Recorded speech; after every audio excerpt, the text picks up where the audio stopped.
अस्सलाम वालेकुम नाज़रीन, आप देख रहे हैं स्टेट क्राफ्ट और मैं हूं सैयद मुज़म्मिल शाह। पाकिस्तान में बिलखसूस बलोचिस्तान और खैबर पख्तूनख्वा में दहशत गर्दी की एक हालिया वेव हम सब ने देखी, जिसमें ख़ासा नुकसान भी हुआ इंसानी जानों का, रिसोर्स का।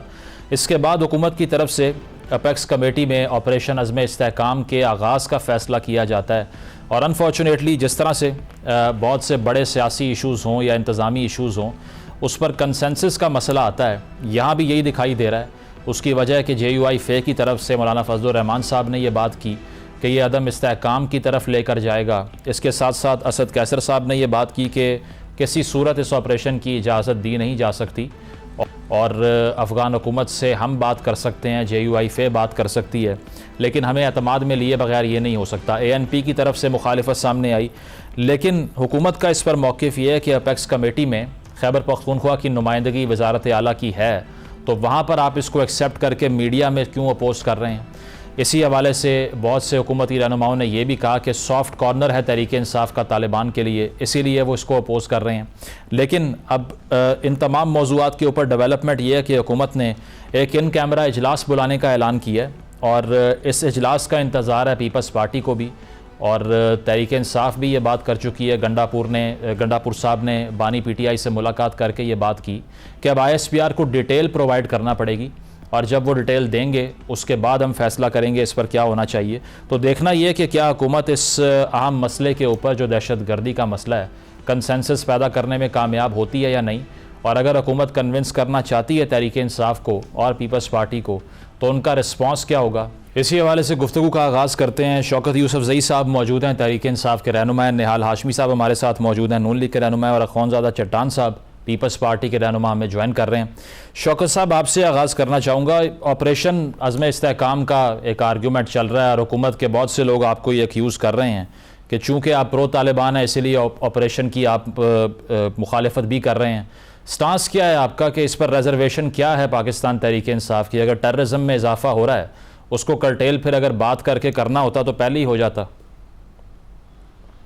बिस्मिल्लाहिर्रहमानिर्रहीम। देखिए जी, ना तो हमने ऑपरेशन की मुखालफत की है, ना ही अभी तक ऑपरेशन की कोई बात हुई है।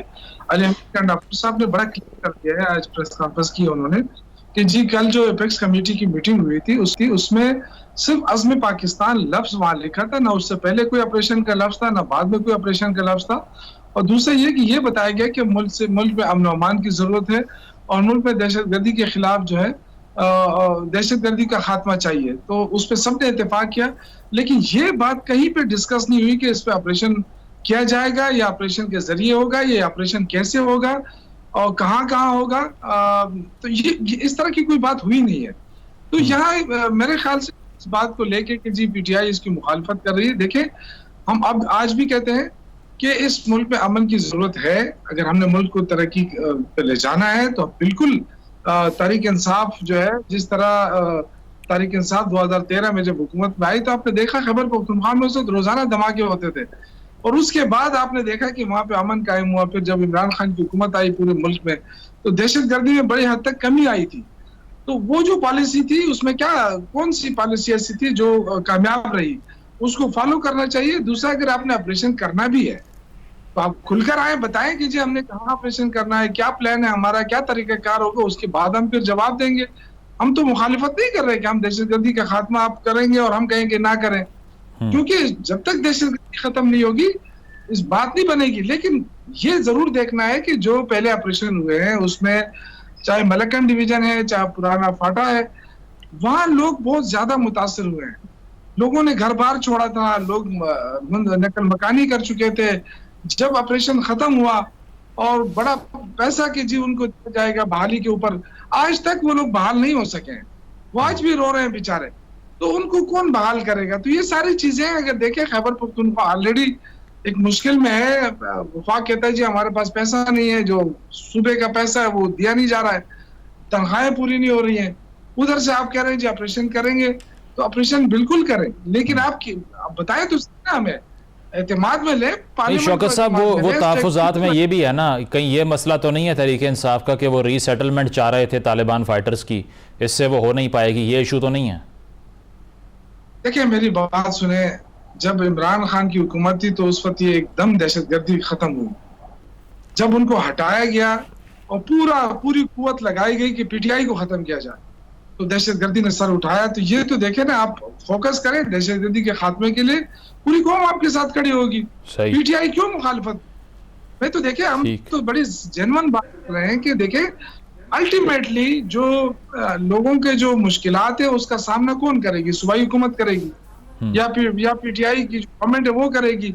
तो अगर हम कह रहे हैं कि जी एतमाद में लिया जाए पार्लियामेंट को, स्टेक होल्डर्स को, आवाम को, तो इसमें देखे ना आपकी जंग तो तब कामयाब होगी जब आवाम आपके साथ खड़ी होगी। बिल्कुल। तो दहशतगर्दी के खिलाफ आप मुझे बताएं कौन उसकी मुखालफत करेगा? मतलब आप कह रहे हैं प्रोविंशियल गवर्नमेंट को कॉन्फिडेंस में लेना चाहिए। निहाल साहब, ये जो बात कर रहे हैं शौकत साहब भी, अब गवर्नमेंट ने ये ऐलान किया है कि इन कैमरा इजलास बुलाया जाएगा, इसका मतलब ये है कि पहले डिटेल शेयर नहीं हुई, ऐलान हो गया? देखिए, बिस्मिल्लाहिर्रहमानिर्रहीम, देखिए एक बात मैं आपको बड़ी सादा सी है कि 10 साल से इनकी हुकूमत थी, मुसलसल तसलसल के साथ चल रही है। इस दौरान रिक्रूटमेंट भी होगी, ट्रेनिंग भी होगी, इनके पास इंटेलिजेंस इंफॉर्मेशन भी होगी, इनको सारा कुछ पता होगा। मगर ये 10 साल में अगर ये कामयाब हो जाते हैं लॉ एंड ऑर्डर को बेहतर करने के लिए, तो फिर शायद आज ऑपरेशन की जरूरत नहीं पड़ती। ये फेलियर हुई इनकी लॉ एंड ऑर्डर की जो सिचुएशन थी, वो इनकी गवर्नमेंट फेलियर हुई।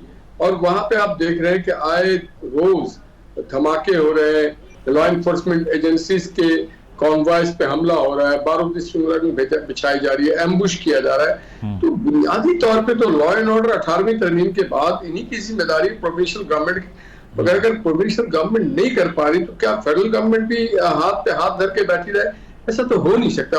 उसूली तौर पे तो लेकिन जिम्मेदारी अगर उनकी है तो फिर उनको कॉन्फिडेंस में भी तो लेना पड़ेगा ना? नहीं, उनको कॉन्फिडेंस में लिया गया, उनको बताया गया और बता के हम दहशतगर्दी ये बात करना चाहते हैं, अदम इस्तेहकाम पे बात करना चाहते हैं। और देखिए, अभी मेरे भाई ने खुद तस्लीम कर लिया कि रिसेटलमेंट ऑफ द जो भी दहशतगर्द थे उनको जब करना चाह रहे थे खान साहब, और जब आपने उनको रिसेटलमेंट नहीं हुई और इनकी गवर्नमेंट चली गई, तो फिर ये लॉ एंड ऑर्डर सिचुएशन हुआ। तो जिन लोगों को आप समझते हैं रिसेटलमेंट करना था और उन्होंने आपके बकौल कि वही लोग कर रहे हैं आज फिर लॉ एंड ऑर्डर सिचुएशन, जिनको आप रिसेटल करना चाह रहे थे, फिर तो फेडरल गवर्नमेंट ठीक कह रही है कि आप जो प्रोविंशियल गवर्नमेंट थी, अगर ये खुद अपने सूबे को संभाल लेती, अगर ये खुद सिचुएशन को अंडर कंट्रोल कर लेती, तो फिर तो फेडरल गवर्नमेंट की जरूरत नहीं थी। और बुनियादी जिम्मेदारी भी प्रोविंशियल गवर्नमेंट की थी, जो प्रोविंशियल गवर्नमेंट अपनी जिम्मेदारी ऐसे तरीके से अदा करने में मुकम्मल तौर पर नाकाम हो गई। अब हम कहते हैं कि हम आपको ऑन बोर्ड लेके चलेंगे, कॉन्फिडेंस में लेके चलेंगे, आपको बताया जाएगा। मगर अगर आप ये चाहें कि हम ये अपने हदाफ भी बता दें, तो जिनके खिलाफ ऑपरेशन किया जा रहा है वो तो फिर 9-11 हो जाएंगे। ठीक है, तो इसमें आपको हम पे ट्रस्ट करना पड़ेगा। जो इंफॉर्मेशन होंगी, स्पाई इंफॉर्मेशन होगी, इंटेलिजेंस इंफॉर्मेशन होगी फेडरल गवर्नमेंट के पास, तो जो मुनासिब समझेगी वो आपके साथ जरूर शेयर करेगी। सही, ठीक है। चट्टान साहब, आपका इस पर क्या व्यू है? पीपल्स पार्टी क्या सोचती है? क्योंकि हुकूमत की दलील अब यह है कि अपेक्स कमेटी में केपी के वज़ीर आला भी मौजूद थे, तो उनकी रजामंदी इसका मतलब है कि ली गई होगी, क्योंकि इसके बगैर तो हो नहीं सकता कि अपेक्स कमेटी कोई फैसला करे। तो पीपल्स पार्टी क्या सोच रही है इस ऑपरेशन के इनिशिएटिव पे? बिस्मिल्लाहिर्रहमानिर्रहीम। देखिए जी, अगर आप किसी भी पाकिस्तानी से पूछिए कि पाकिस्तान में दहशतगर्दी है, तो हर एक आपको बताएगा कि हाँ दहशतगर्दी है। अगर किसी से भी पूछ ले कि इसका खात्मा किसका काम है, तो आपको सब बताएंगे कि रियासत की जिम्मेदारी है। बुनियादी जिम्मेदारी जो रियासत की है वो ये है कि वो अपने शहरी को तहफ़्फ़ुज़ दे दे। तो ये तो आपको सब बताएगा। अगर किसी से पूछ ले कि दहशतगर्दी का खात्मा होना चाहिए कि नहीं, तो सब आपको बताएंगे कि होना चाहिए। अब हुकूमत ने ऑपरेशन का ऐलान किया है, इसकी डिटेल जब तक सामने आएंगे कि किस तरह का ऑपरेशन करना चाहते हैं, कहाँ कहाँ ऑपरेशन करना चाहते हैं, किस तरीके से ऑपरेशन करना चाहते हैं, फिर लोग इस पोजीशन में होंगे कि इसका हमें हिमायत करना चाहिए या इसका मुखालफत करना चाहिए। मैं तो समझता हूँ कि चाहे आप ऑपरेशन करें या मुज़ाकरात करें, दोनों सूरत में अगर आप पार्लियामेंट को एतमाद में लेंगे, आप मुल्क की सियासी क़ियादत को एतमाद में लेंगे, आप मीडिया अदलिया को एतमाद में लेंगे, आप सिविल सोसाइटी को एतमाद में लेंगे, तो फिर तो आप कामयाब हो जाएंगे। वैसे चट्टान साहब कता कलामी की माज़रत आईनी ओहदे आपके पास और नाकाम हुई है, इसकी वजह यह है कि ये कमरों के अंदर हुई है। आपके पास आईनी ओहदे हैं, आपके पास भी ऑपरेशन की डिटेल नहीं है अब तक? अगर जिनके पास आईनी ओहदे हैं, अगर इन लोगों के पास है तो हमसे शेयर नहीं किया है, अपने पार्टी से शेयर नहीं किया है, मीडिया से शेयर नहीं किया है, तो मैं समझता हूं कि अभी तक किसी के पास मुकम्मल डिटेल नहीं है। और जब ये पार्लियामान में लाना चाहिए और पार्लियामान के एतमाद के साथ, चारों सूबों के एतमाद के साथ, सिविल सोसाइटी, मीडिया, सबके एतमाद के साथ, क्योंकि सबका मुतालबा है कि अमन होना चाहिए, सबका मुतालबा है कि इस मुल्क में दहशतगर्दी नहीं होना चाहिए। पार्टी से हट के मेरा जो अपना राय है, बेसित एक कबाइली जो 2004 से लेकर 2024 तक 20 साल हमारा मुताला नहीं है, हमारा मुशाहिदा है। मैं समझता हूं कि आप वार को वार के जरिए से ख़त्म नहीं कर सकते हैं, आप इसको कमज़ोर ज़रूर कर सकते हैं लेकिन ख़त्म नहीं कर सकते। ख़त्म करने के लिए आप मुज़ाकरात के टेबल पे आएंगे, आप जंग को बातचीत के जरिए ख़त्म कर सकते हैं, लेकिन बातचीत कौन से कि शोहदा के, वारिसा के मुशावरत के साथ हो। जो लोग रियासत के साथ दहशतगर्दी की जंग में खड़े थे, इन लोगों के मुशावरत के साथ, पार्लियामेंट के मुशावरत के साथ और सियासी क़ियादत के मुशावरत के साथ और पाकिस्तान के आईन और दस्तूर के अंदर अगर मुज़ाकरात हो तो सबसे बेहतरीन रास्ता जो है इस मसले का हमेशा हमेशा ख़त्म करने के लिए। दूसरा ये कि ये दहशतगर्दी का जंग हम पे मुसल्लत हुआ है हमारे गलत अंदरूनी और बैरूनी पॉलिसियों की वजह से। हमें फौरन अफगानिस्तान के साथ हमारा जो पॉलिसी है, हमने अपना पॉलिसी को चेंज करना चाहिए। हमको मानना चाहिए कि अफगानिस्तान के लिए हमने जो पॉलिसी बनाया है वो बार बार नाकाम हो चुका है, हर बार नाकाम हो चुका है। अब वक्त आ चुका है कि हम अफगानिस्तान के लिए असर नौ पॉलिसी बनाए। अफगानिस्तान एक आजाद रियासत है, इसके साथ अच्छी पड़ोसियों के साथ अपना टाइम गुजारे। ठीक, निहाल हाशमी साहब जो बात कर रहे थे, शौकत साहब उन्होंने भी यही कहा कि अगर हर इंफॉर्मेशन शेयर होना शुरू हो जाए तो फिर सेंसिटिविटी पे सवाल आ जाता है। अब आपको गंडापुर साहब को प्लेइंग टू द गैलरी का इल्ज़ाम भी लगता है। राना सनाउल्लाह साहब ने भी कहा कि वो मीडिया पर आकर कुछ कहते हैं और मीटिंग्स में कुछ और कहते हैं। अपेक्स कमेटी के अंदर एतराज़ नहीं था, मीडिया पे एतराज़ था, अब तो ये एक्यूज़ कर रहे हैं आपको। वो देखिए, अली अमीन गंडापुर साहब ने, वो एक जिम्मेदार आदमी है, वज़ीर आला है, वो ये कह रहे हैं कि सिर्फ अज़्म पाकिस्तान का लफ्ज़ ज़रूर आया है एजेंडे के अंदर, और ये कहा गया है कि जी मुल्क में दहशतगर्दी खत्म होना चाहिए और अमन आना चाहिए। ये बाकायदा स्पीच हुई है, लेकिन ये कहीं जिक्र नहीं हुआ है कि ऑपरेशन होगा या ऑपरेशन हो रहा है। ये देखिए, उसने प्रेस कॉन्फ्रेंस की आज और उन्होंने कहा कि जब तक ISPR की तरफ से कोई ऐसी डिटेल में आ जाए कि जी हम ऑपरेशन भी कर रहे हैं, तो ऑपरेशन किस तरह का ऑपरेशन होगा। यहाँ तो बहुत सारे आज भी मतलब सर्च ऑपरेशन आज भी हो रहे हैं, कार्रवाइयां आज भी जारी है, हमारी फौजी जवान आज भी कुर्बानियां दे रहे हैं, हमारी पुलिस कुर्बानियां दे रही है। लेकिन थोड़ी मैं निहाल हाशमी साहब से माजरत के साथ एक मुतासिबाना रवैया नहीं रखना चाहिए कि जी खैबर पख्तूनख्वा में रोज धमाके हो रहे हैं, रोज, ऐसी कोई बात नहीं। अल्हम्दुलिल्लाह बिल्कुल अमन है। और जो इतनी, मैं कहता हूँ कि आज कराची में जो लोग गैर महफूज हैं वो अल्हम्दुलिल्लाह, ऐसी बात यहाँ नहीं, आप फाटा की बात शौकत साहब, लेकिन स्टैट्स ये बता रहे हैं कि पिछले 5 साल में तशवीशनाक हद तक दहशतगर्दी में इजाफा हुआ है खैबर पख्तूनख्वा में, बलोचिस्तान में। तो ये ओपिनियन तो नहीं है, ये तो फैक्ट है। देखिए, फैक्ट बिल्कुल होगी, मैं तो ये नहीं कह रहा हूँ, लेकिन उसकी वजूहत होगी ना, उस वजूहत को हमने खत्म करना होगा ना। जो चट्टान साहब ने बात की, देखिए जब तक आप आवाम को साथ मिला के नहीं करेंगे, ये ऑपरेशन वो तो नहीं है ना कि आप कोई मास के ऊपर है और आप यहाँ से गोलाबारी करेंगे और सब कुछ खत्म कर देंगे, ऐसा तो नहीं है ना। ये तो आबादी के अंदर जाके आपने तलाश करना होता है, बड़ी सख्त मुश्किलात होती हैं, लेकिन वो तब होगा जब आपके साथ आवाम, जिस तरह उन्होंने स्वाद की मिसाल दी, बिल्कुल 100% उनके साथ एग्री करता हूँ। सही। चट्टान साहब, आप कुछ कहना चाह रहे हैं, आप कमेंट कर लें, फिर मैं निहाल साहब की तरफ जाता हूँ। मैं ये कहना चाहता था कि ये कहना कि पुख्तूनख्वा में दहशतगर्दी नहीं है, हालात बहुत ठीक है, ये सरासर गलत है। बिल्कुल। पाकिस्तान में पुख्तनख्वा में बहुत अजला ऐसे हैं कि शाम के बाद वहाँ पे हुकूमत पाकिस्तान का रेट ख़त्म हो जाता है। हमारी जितनी पुलिस है, हमारी जितनी फोर्सेस के लोग हैं, वो अपने चौकियों में अंदर चले जाते हैं और रोडों पे वही लोग दंदनाकी फिरते हैं, जिसमें वज़ीर आला, IGP और गवर्नर का आबाई इलाका भी शामिल है कि वहां पे भी रात दिन के टाइम पे पुख्तनख्वा में जो वज़ीर आला का इलाका है, जो गवर्नर का इलाका है, जो IG साहब का इलाका है, इसमें रात के वक्त जो है पाकिस्तान का रेट खत्म हो जाता है और वहां पे किसी और लोगों का हुकूमत बन जाता है। तो ये मिसाल देना कि हमारे हालात खराब नहीं है, मैं नहीं समझता हूँ कि पंजाब में, सिंध में या बलूचिस्तान में कोई ऐसा जिला है जहां पे रात को रेट ऑफ द गवर्नमेंट खत्म हो जाता है। और प्रोग्राम में एक ब्रेक शामिल करते हैं, ब्रेक के बाद वापस आएंगे। Stay with us.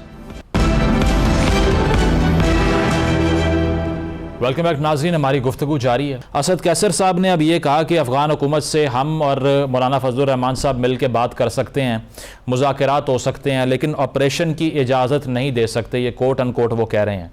तो हुकूमत ने ये महसूस नहीं किया कि कोई और ऑप्शन भी हो सकता है? देखिए, हुकूमत के पास बहुत सारे ऑप्शंस होते हैं, हम सारे ऑप्शंस को आजमाएंगे, देखेंगे।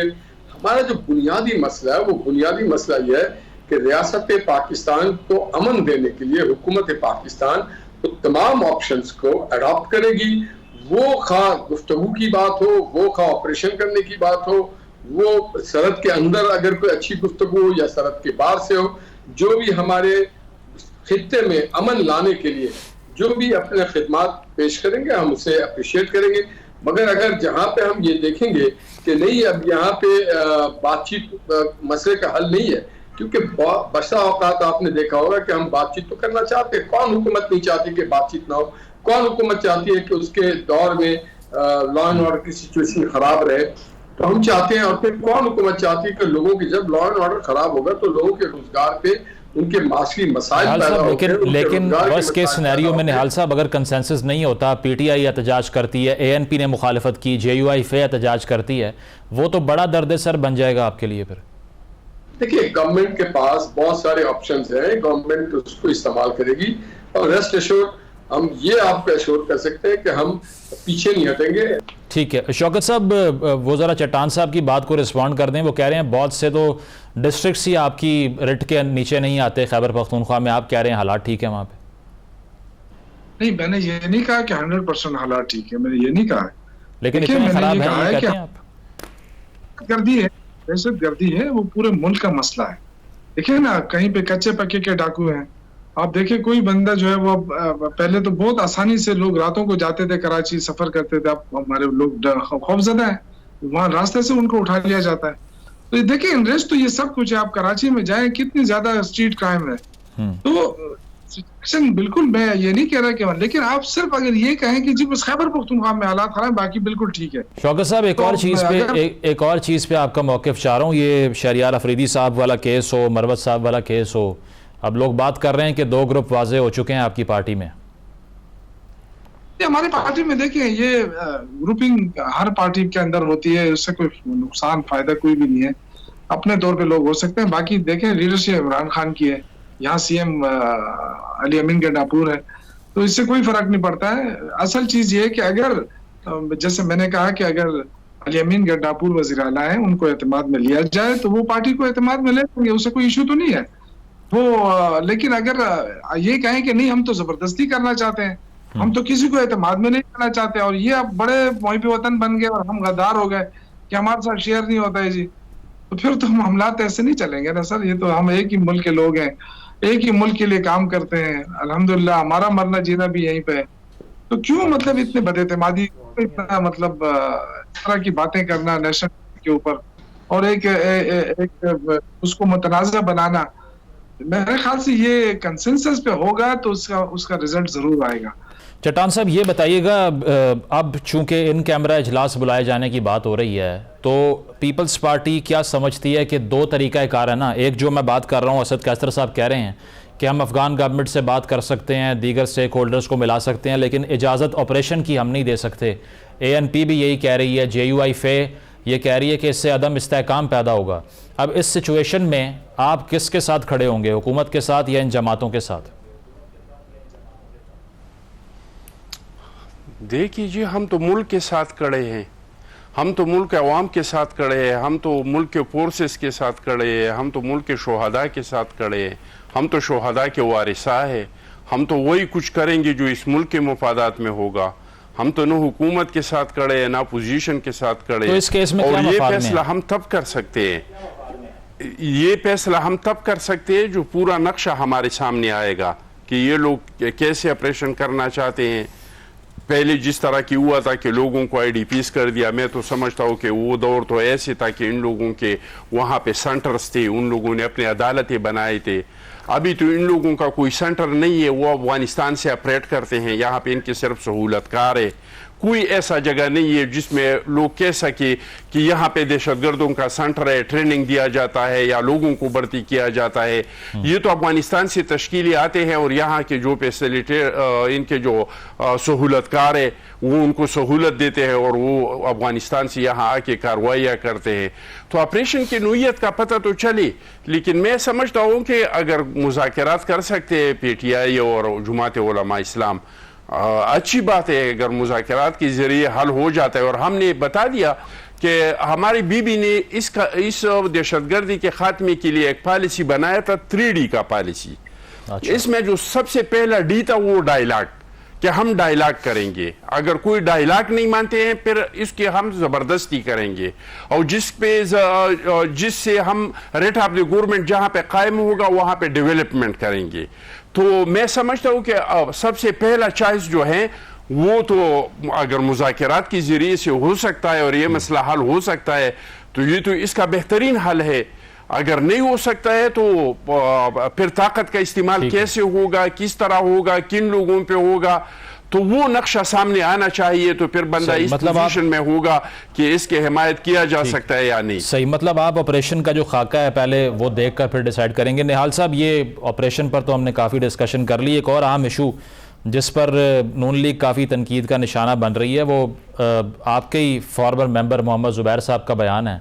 उन्होंने कहा कि 2021 में अदम एतमाद आने से पहले खान साहब के अगेंस्ट नवाज़ शरीफ साहब की और बाजवा साहब की मुलाकात हुई। ये भी तय हुआ कि शहबाज शरीफ साहब को नहीं बताना इस बारे में। तो ये तो स्टेटमेंट जो है वो उस सारी एक्सरसाइज को ही क्वेश्चन कर रहा है जो आप लोगों ने की।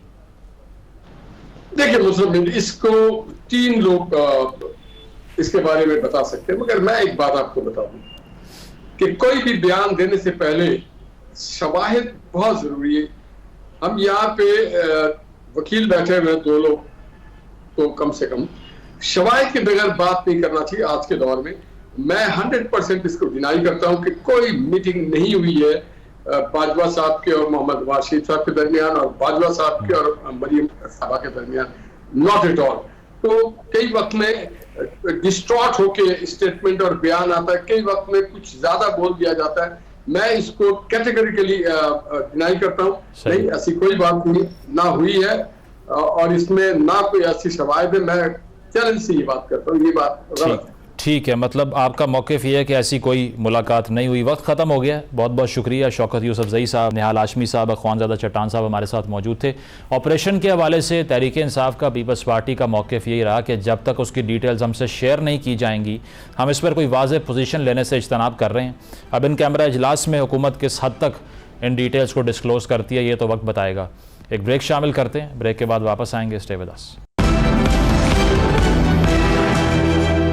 वेलकम बैक नाजरीन। आज चीफ जस्टिस ऑफ पाकिस्तान की तरफ से एक 13 रुकनी फुल कोर्ट बेंच की समाअत की गई और इस समाअत में जो मसला ज़ेर गौर रहा वो सुन्नी इत्तेहाद काउंसिल की जो अपीलें थीं उससे मुतल्लिक था, स्पेशल सीट्स के बारे में था। और दोबारा से ये मौक़िफ़ हमने रिपीट होता हुआ देखा कि आज़ाद उम्मीदवार अगर तहरीक इंसाफ में ही रहते, चूँकि PTI रजिस्टर्ड जमात के तौर पर मौजूद थी, तो फिर सुन्नी इत्तेहाद काउंसिल में उन्होंने शमूलियत जो इख्तियार की उससे ये सारा मसला स्टेम करता है। और साथ साथ ये भी हमने सुना कि तहरीक इंसाफ के जो वकील थे फैसल सदीकी साहब, उन्होंने ये बात की कि ऐसे कवानीन में कोई भी चीज़ मौजूद नहीं है कि जनरल इलेक्शन से पहले हमने कोई लिस्ट जमा करवानी है मखसूस नशस्तों के लिए, जबकि ये सारा मसला स्टैंड ही इस बात पर करता है। इलेक्शन कमीशन ने जो एतराज़ लगाया कि आपने वक्त पर लिस्ट जमा नहीं करवाई, तो अब देखना ये है कि ये माजरा किस तरफ जाता है, और अब तक जो समात में फैक्ट सामने आए हैं, कल तक इसको मुलतवी किया गया है, किस जानिब ये फ़ैसला जा सकता है और किस जमात को ये सीट्स वापस मिल सकती हैं, सुन्नी इत्तेहाद कौंसिल को, तहरीक इंसाफ को,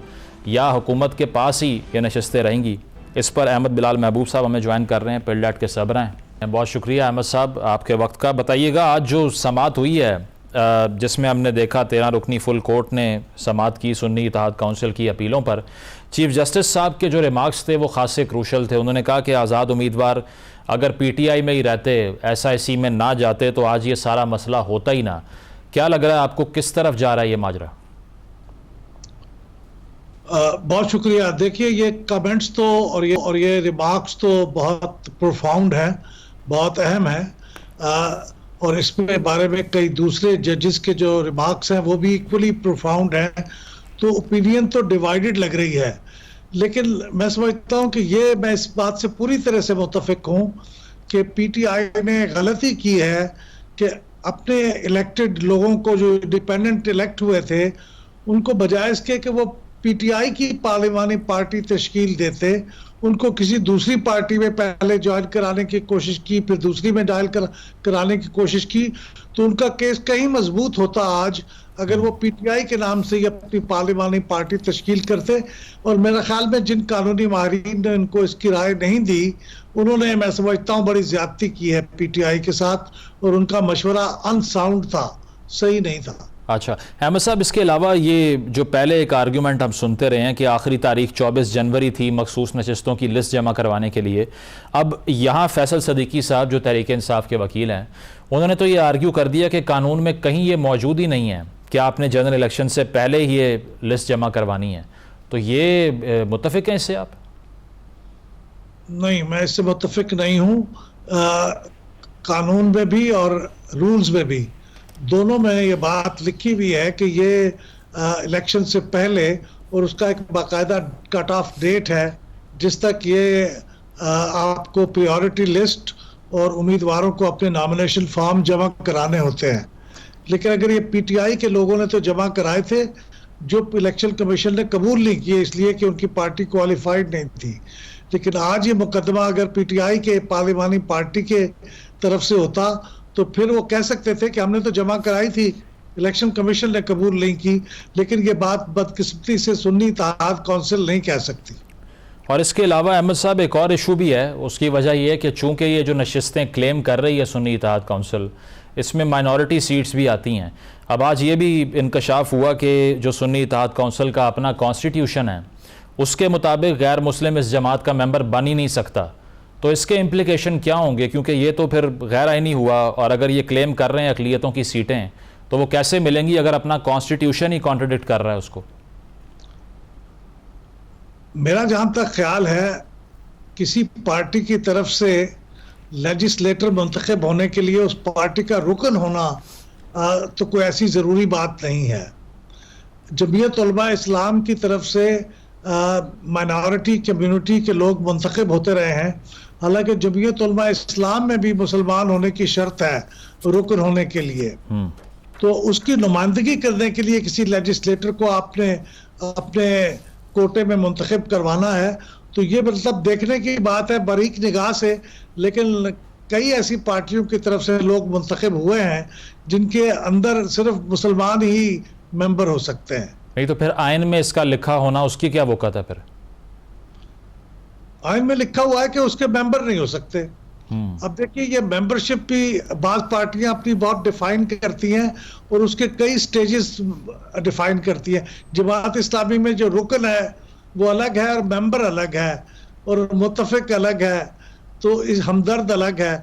तो किसको आप रुकन करार देंगे, किसको मेंबर करार देंगे? तो ये मैं समझता हूँ कि ये नुक्ता तो है, लेकिन ये बहुत स्ट्रांग नुक्ता नहीं है कि इसके बुनियाद पे आप सुन्नी इत्तेहाद कौंसिल को उसकी रिप्रेजेंटेशन डिनाई कर दें। और अहमद साहब, ये आप समझते हैं कि एक बड़ी गलती आपके नज़दीक भी ये है, क्योंकि अगर सिंबल ले भी लिया PTI से, लेकिन बतौर जमात रजिस्टर्ड तो वो थी, जमात स्टैंड करती थी, तो उसके बावजूद उन्होंने पार्टी जो शिफ्ट की, आपको लगता है गलती कर गए वहाँ पे?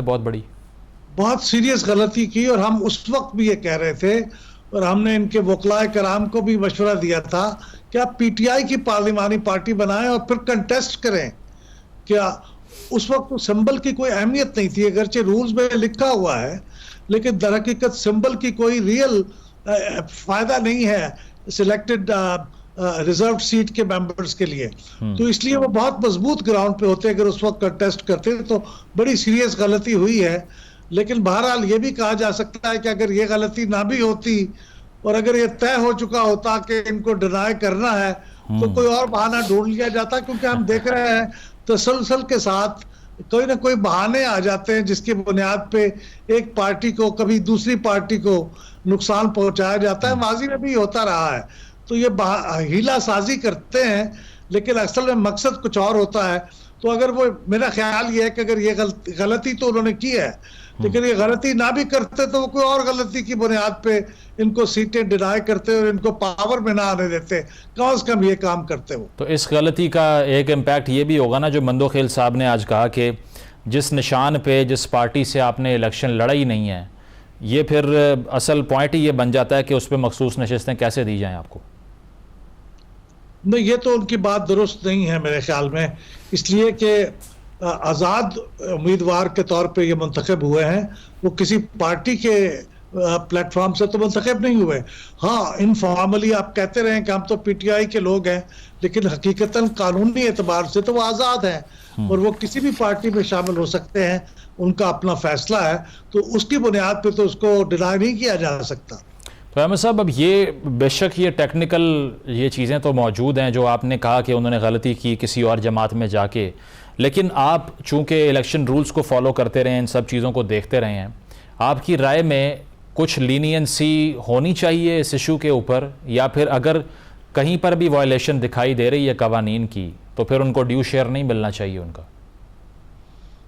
नहीं, मेरे ख्याल में जो आइन है उसकी ज़रा वसी तशरीह करनी चाहिए, क्योंकि आइन के मुताबिक तो यह है कि जो पार्टी मुंतखब होके आए, अब मुंतखब होने की जो तशरीह है वो ज़रा ये करने वाली बात है।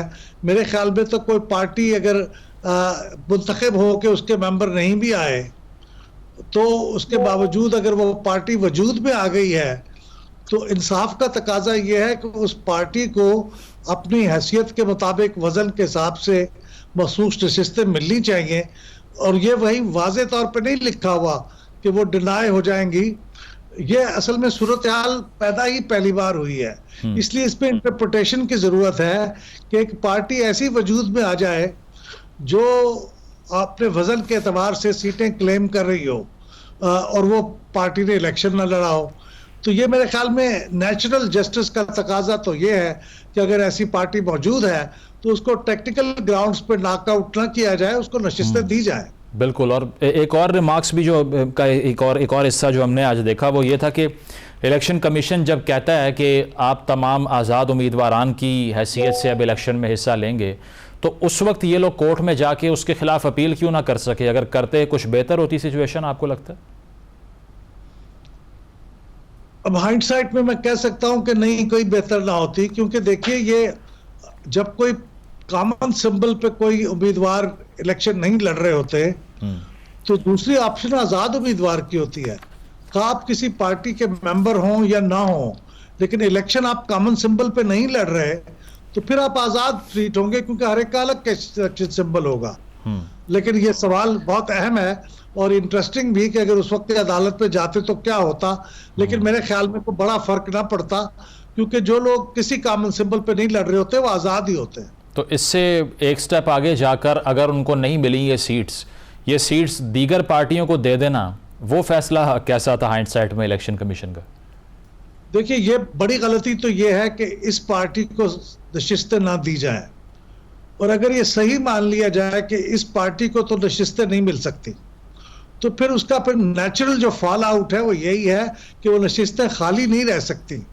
फिर वो जो पार्टियां बोनाफाइड पार्टियां हैं उन्हीं में तकसीम हो जाएंगी, यानी जो पार्टियां मौजूद हैं। लेकिन मैं समझता हूँ असल गलती ये होगी कि अगर आप इस पार्टी को डिनाई कर दें, अगर ये गलती सही है तो फिर वो दूसरी पार्टियों में तकसीम भी सही है।